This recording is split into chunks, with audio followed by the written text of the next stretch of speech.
There was a canoe up on the beach in Ardamine that we used to take out at night. Paddy Ryan owned it now.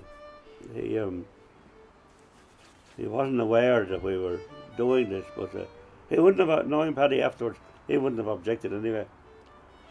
And we used to take it out at night and we'd go for a spin round and maybe go out as far as the buy or something and back in.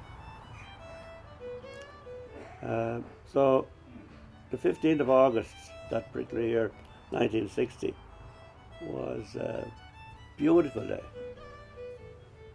And the next morning it was even calmer. The sea was like a mill pond. And Seamus, of course, Seamus Organ was the third member. Seamus was always the one with the bright ideas. Come on lads, he says, we'll go to Wales tonight. Oh well, we thought, not a bad idea, there's nothing else on like at the moment. We might as well go.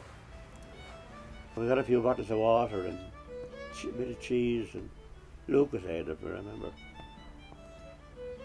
Hopped into the canoe that night on the beach. Two local chaps, Ger Bulger and Jim Kane, swore to secrecy not to tell anybody where we had gone until dinner time the next day. And we shoved off. And I mean, the weather stayed like that all the next day.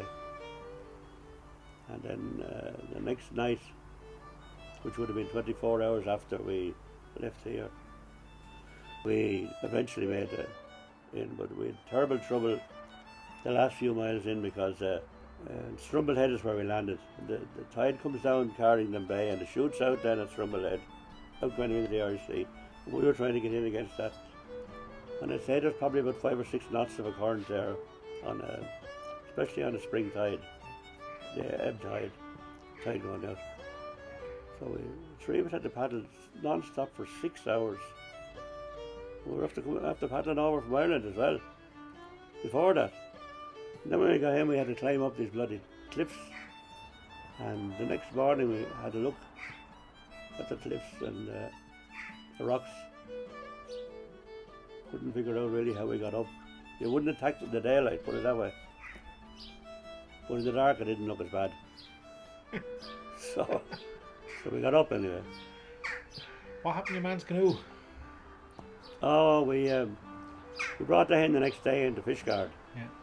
And we kept it there. Kept there under guard actually.